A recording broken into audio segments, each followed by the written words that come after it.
You're standing under your roof during a storm, staring at a water stain that keeps coming back no matter how many times you've caulked it. You already know what a contractor is going to quote you, somewhere between $4,000 and $11,000, depending on how bad it's gotten.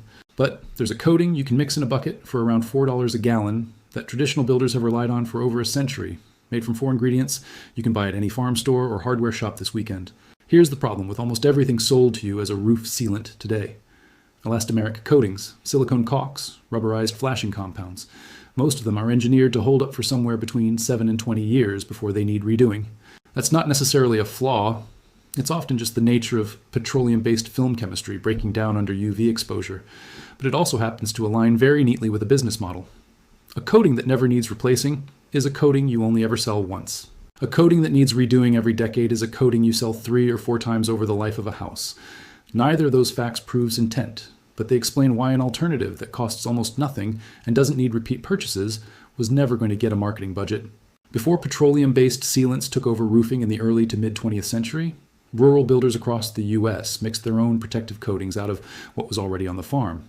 Linseed oil pressed from flax, lime burned in a kiln, pine tar rendered from stumps, and sometimes beeswax from their own hives. Boiled linseed oil paint was, for generations, the standard finish on barns, machine sheds, and outbuildings, long before commercial exterior paint was cheap or widely available.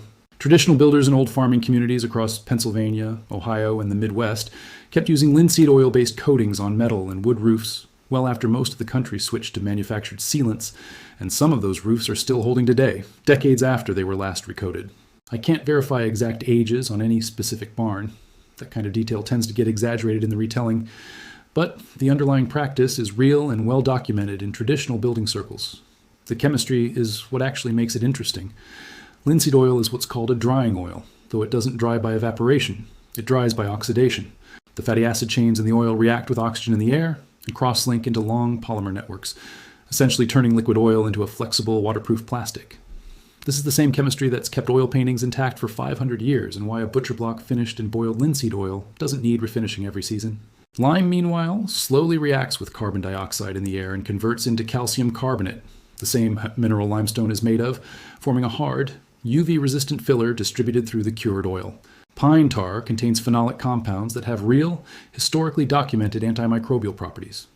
It's the reason Scandinavian shipbuilders coated wooden hulls in tar for centuries to slow rot and biological growth, though it isn't a total barrier against moss or algae the way some sellers claim. And beeswax, once dissolved into warm oil, fills microscopic surface pores and sheds water from day one while the oil underneath keeps curing and strengthening for weeks afterward. Put together, you get a coating that handles the roof's main failure points differently than a store-bought sealant. Water penetration via the wax and cured oil film, UV degradation slowed by the lime, and some resistance to biological growth from the pine tar, all in a film flexible enough to move with temperature swings instead of cracking. The recipe itself is simple.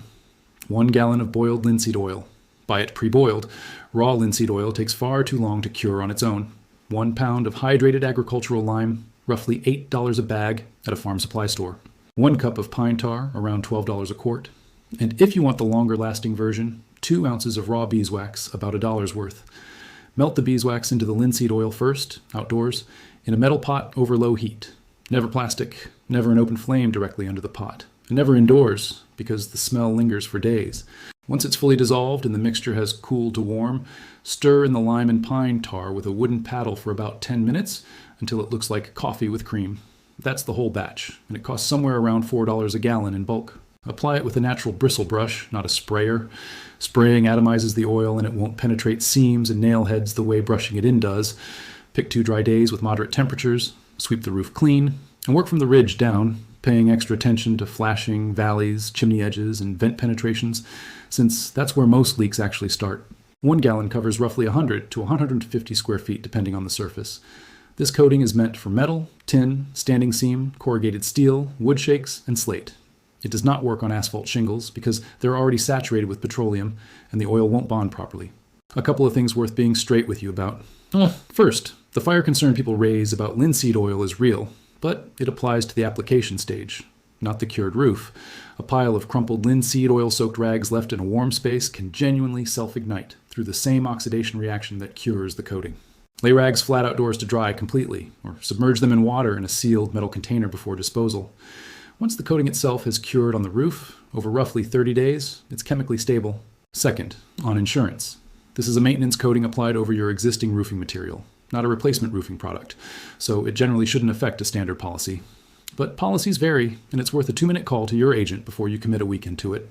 And third, don't expect it to outperform every modern product in every scenario forever.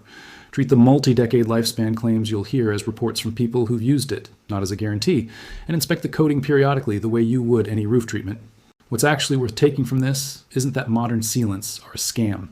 It's that durability and profitability don't always point the same direction.